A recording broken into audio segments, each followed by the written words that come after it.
Welcome student, मैं हूं Tande sir technical channel में आपका स्वागत है। डियर फ्रेंड, आपके लिए एक और नई वैकेंसी के साथ हम आए हैं। यहाँ पर हम एनटीपीसी के द्वारा जो माइनिंग डिपार्टमेंट की वैकेंसी जारी की गई है, इस वैकेंसी को यहाँ पर देखेंगे। ठीक है, ये जो वैकेंसी है स्पेशल फॉर एनटीपीसी के लिए जारी किया गया है। तो आपको पता होगा एनटीपीसी जो है बहुत सारे डिपार्टमेंट को संभालती है, उसके अंदर भी छोटी छोटी कंपनियां हैं। उनमें से है एनएमएल। ठीक है, ये एनटीपीसी की ही एक सहायक कंपनी है जिसे कहते हैं एनटीपीसी माइनिंग लिमिटेड। तो एनटीपीसी, ठीक है, एनएमएल, तो एनटीपीसी माइनिंग लिमिटेड करके ये इसका नाम है और ये भी एनटीपीसी के अंतर्गत ही आता है। तो एनटीपीसी माइनिंग लिमिटेड के द्वारा वैकेंसी जारी की गई है और वो स्पेशल फॉर आईटीआई वाले स्टूडेंट के लिए और पॉलिटेक्निक वाले स्टूडेंट के लिए जारी की गई है। ठीक है, इसमें ग्रेजुएशन वाले भी स्टूडेंट के लिए वैकेंसी जारी की गई है, तीनों के लिए जारी की गई है। तो ऐसे स्टूडेंट जिन्होंने आईटीआई पास किया है या जिन्होंने डिप्लोमा पास किया है, ठीक है, या बीटेक जिनका है, उनके लिए, तीनों के लिए वैकेंसी इसमें जारी की गई है। चलिए, पहली बात तो ये देखेंगे कि ये एडवर्टाइजमेंट में क्या दिया हुआ है। ठीक है, इसकी कंप्लीट इन्फॉर्मेशन आपको हम देंगे। आपको सारी चीज़ें बारी बारी से, पूरी वीडियो को बारी बारी से देखना है, पूरा देखना है वीडियो को, ताकि आपको पूरा समझ में आ जाए कि फॉर्म आप भरेंगे कैसे, क्या उसके नोटिफिकेशन है, क्या क्राइटेरिया रखा गया है, क्वालिफिकेशन क्या है, एक्सपीरियंस सर्टिफिकेट मांगा है या नहीं मांगा है, किस जो भी तरीके से आप पूरी वीडियो को जब तक देखेंगे नहीं तब तक आपको पूरा समझ में नहीं आएगा। चलिए, सबसे पहले देखते हैं about NTPC mining limited. NTPC mining limited के द्वारा ये 2019 में स्टेब्लिश्ड हुई थी। इसमें क्वालिफिकेशन और experience person coal mining in the trades of mining, ठीक है, ओवरमैन, ठीक है, उसमें मैगजीन इंचार्ज और मैकेनिकल सुपरवाइज़र और electrical supervisor, vocational training instructor, junior mine surveyor और माइन सिरदार डिसिप्लिन के लिए वैकेंसी जारी की गई। तो देखो यहाँ पर वैकेंसी जो है कितने पोस्ट हो गई, यदि ट्रेड आप देखें तो person in coal mining in trade of mining overman पहली ट्रेड हो गई, दूसरा हो गया मैगजीन इंचार्ज, तीसरी पोस्ट हो गई मैकेनिकल सुपरवाइज़र की, चौथी पोस्ट हो गई इलेक्ट्रिकल सुपरवाइज़र की, और पांचवी पोस्ट हो गई वोकेशनल ट्रेनिंग इंस्ट्रक्टर की, और छठवीं पोस्ट हो गई यहाँ पे जूनियर माइन सर्वेयर की, और माइन 7th पोस्ट हो गई माइनिंग सिरदार डिसिप्लिन की। तो ये ऐसी 7 पोस्ट है इसमें। ठीक है, चलिए देखते हैं, पूरा बारी बारी से देखेंगे इसके बारे में, पूरे कहाँ कहाँ कौन कौन से डिपार्टमेंट के लिए निकली है। सबसे पहले तो वैकेंसीज रिजर्वेशन, बैकलॉग रिजर्वेशन यहाँ पर लिखा हुआ है, पोस्ट है माइनिंग ओवरमैन की। तो माइनिंग ओवरमैन की इसके प्रोजेक्ट जहाँ जहाँ होंगे वहाँ वहाँ भर्ती होगी। तो जैसे कि पाकरी, अब ये माइंस कहाँ कहाँ है, एक जगह तो होगी नहीं पूरी माइंस, सब माइंस अलग अलग होगी। तो यहाँ पर पाकरी, बारवध में, छट्टी, बारेतू, ठीक है, ये केरांदरी आना, डुलंगा, ये जो है ये सब, तालापलाई, बादाम, ये जो जहाँ जहाँ माइंस है वहाँ वहाँ पर ये इसकी भर्ती होगी। ठीक है, तो माइंस जहाँ जहाँ होगी वहाँ वहाँ इसकी भर्ती होगी। तो आपको पोस्ट को याद रखना है माइन ओवरमैन के लिए, और माइनिंग ओवरमैन के लिए टोटल जो वैकेंसी निकली हुई है वो है 52 पोस्ट है। ठीक है, माइनिंग ओवरमैन के लिए ये जो इतनी भी पोस्ट है ये 52 पोस्ट है इसमें माइनिंग ओवरमैन की, और ये अलग अलग जहाँ इसकी माइंस है वहाँ के लिए निकली हुई है। ठीक है, इतना आपको समझ में आ गया। 52 पोस्ट हो गया किसके लिए, माइनिंग ओवरमैन के लिए 52 पोस्ट, इतना याद रखना है आपको। उसके बाद सेकेंड में दिया है मैगजीन इंचार्ज, सेकेंड पोस्ट है मैगजीन इंचार्ज। तो ये सेकेंड पोस्ट दिया हुआ है मैगजीन इंचार्ज की। इसमें टोटल पोस्ट जो निकली है वो 7 पोस्ट है मैगजीन इंचार्ज की, यहाँ पर टोटल पोस्ट है 7 पोस्ट। ठीक है, आपको इस तरीके से याद रखना है। उसके बाद देखेंगे हम थर्ड में दिया है मैकेनिकल सुपरवाइज़र की, थर्ड में दिया है मैकेनिकल सुपरवाइज़र।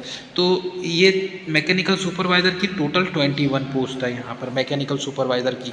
तो मैकेनिकल में मैकेनिकल इंजीनियरिंग काम करेगा मैकेनिकल सुपरवाइज़र की।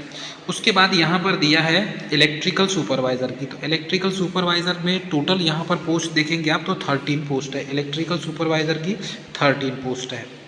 आपको इस तरीके से याद रखना है, क्योंकि ये सब माइंस के एरिया हैं, वहाँ पर लोकेटेड होगी वैकेंसी, मतलब वहाँ पर आपकी पोस्टिंग होगी।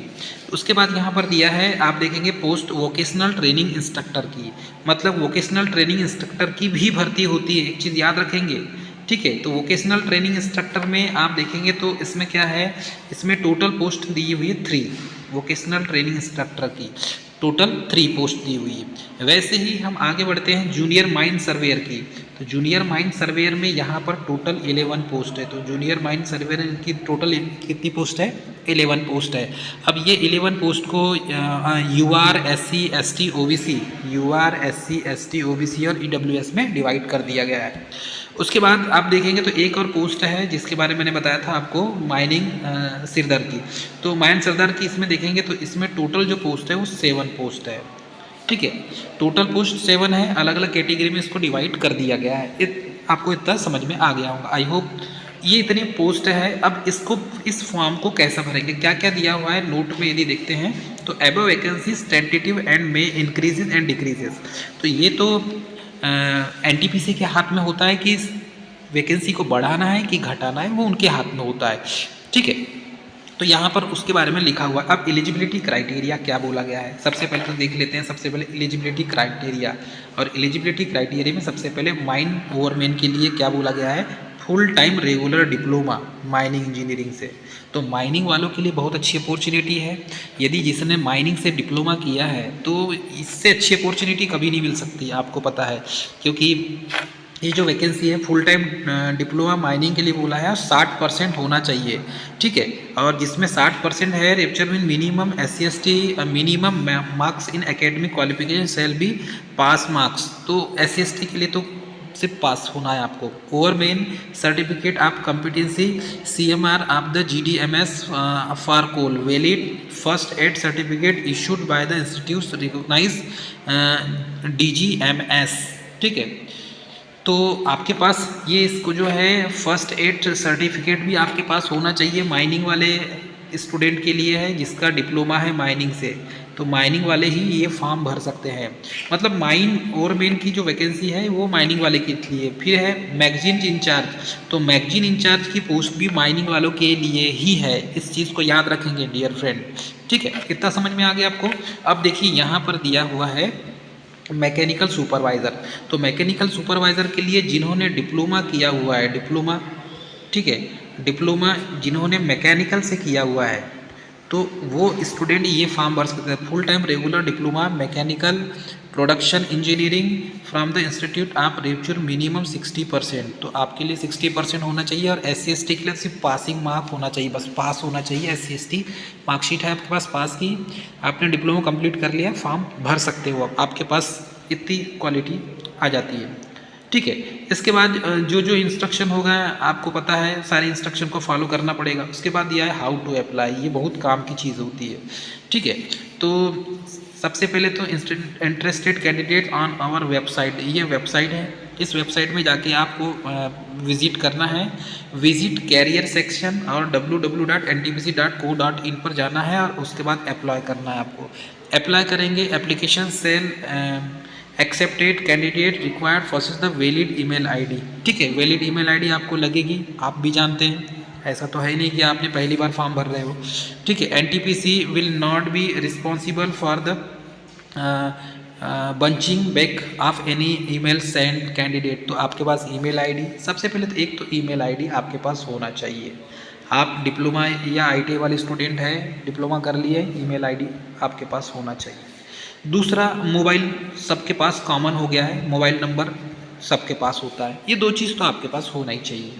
ठीक है, सारी चीज़ें यहाँ दे दिया गया है, ईमेल आईडी वगैरह। ठीक है, और EWS OBC कैटेगरी वाले के पास जो है उसमें साफ लिख दिया है EWS OBC required for the pay refundable application form fees. तो नॉन रिफंडेबल होगा OBC और EWS के लिए। अब चलिए हम यहाँ जाते हैं SC ST OBC वालों के लिए क्या क्राइटेरिया दिया हुआ है, चलिए इसे समझते हैं। ठीक है, हाँ चलिए इसमें क्या क्या दिया हुआ है इसको भी देख लेते हैं। तो यहाँ पर चलिए, यहाँ पर जो है 300 रुपये लगेंगे और ये 300 रुपये जो फीस है स्पेशल फॉर EWS और OBC कैटेगरी वाले कैंडिडेट के लिए इतनी फ़ीस लगेगी, ये याद आपको रखना है। ठीक है, आपको फ़ीस लगेगी।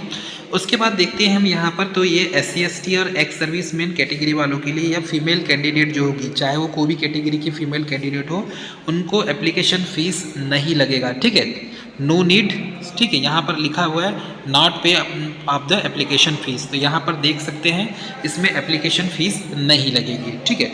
उसके बाद यहाँ पर देखिए तो पेमेंट ऑफलाइन मोड, तो state bank of India has been authorise the collect the application fees, मतलब कि एसबीआई में भी जाके आप चालान पटा सकते हैं और फीस जमा कर सकते हैं, ठीक है, फीस आप जमा कर सकते हैं एसबीआई में जाकर। उसके बाद यहाँ पर देखेंगे तो यहाँ पर जो एड्रेस इसका दिया है, अकाउंट नंबर ये दिया हुआ है, ठीक है, और ये न्यू दिल्ली का कोड नंबर है भी आप द एनटीपीसी का है।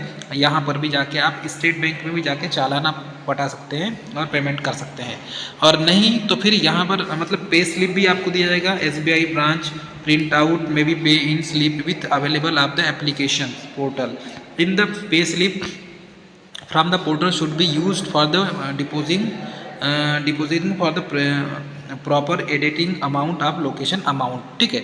अब इसमें दिया है लोकेशन अकाउंट जो है उसमें दे सकते हैं receipt of the money, bank will issue unique check, general number of the branch code of the bank collecting the money, this general number of approach the code filled by the candidate during online application.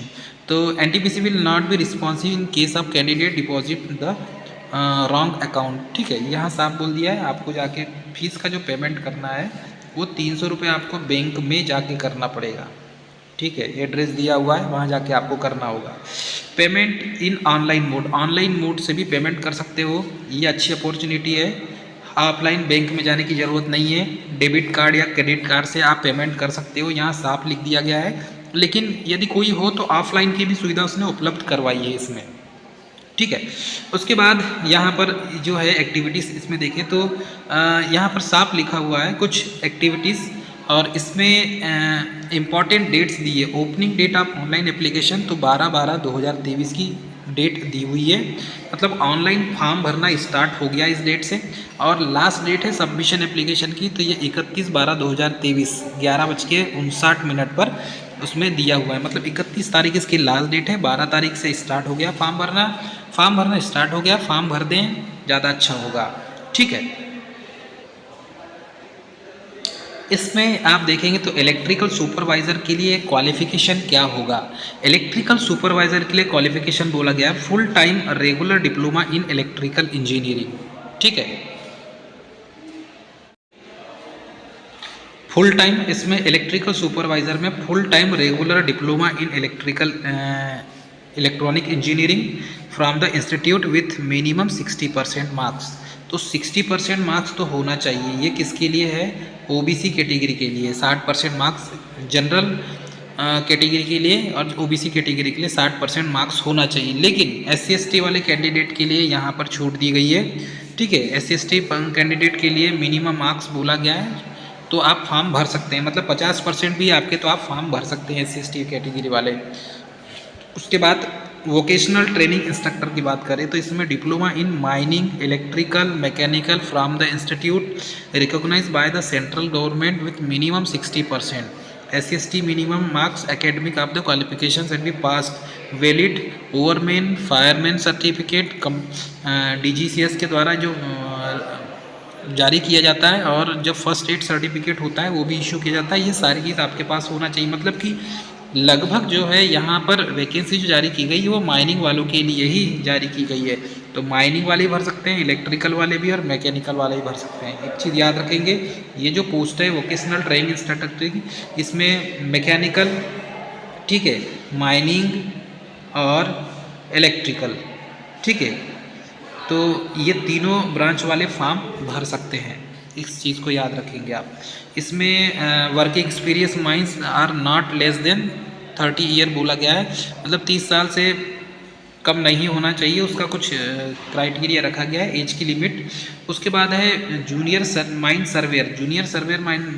Surveyor में भी diploma के candidate जिन्होंने polytechnic किया हुआ है mine से survey, और diploma in mining engineering, diploma in mining and mining survey, diploma in civil engineering institute with the minimum 60% marks बोला गया है। तो 60% मार्क्स से माइनिंग या मैकेनिकल माइनिंग सर्वे से आपने डिप्लोमा किया है तो आप फॉर्म भर सकते हैं। उसके बाद यहाँ पर देखेंगे माइनिंग सिरदार की, तो क्वालिफिकेशन मैट्रिक 10th पास आप government recognise board within valid mining sirdar certificate, तो माइनिंग का जो सिरदार सर्टिफिकेट होता है वो आपके पास कंपलसरी होना चाहिए, DGMS के द्वारा जारी किया जाता है। और SC/ST के लिए तो मिनिमम मार्क्स एकेडमिक क्वालिफिकेशन होना चाहिए बस, बाकी आप फॉर्म भर सकते हैं। इसमें 10th पास बोला गया है, ये आपको याद रखना है। इतनी चीज़ दी हुई है। अपर एज लिमिट की बात करें तो अपर एज लिमिट यहाँ पर लगभग 30 साल बोला गया है, except for the post of mention serial number 5।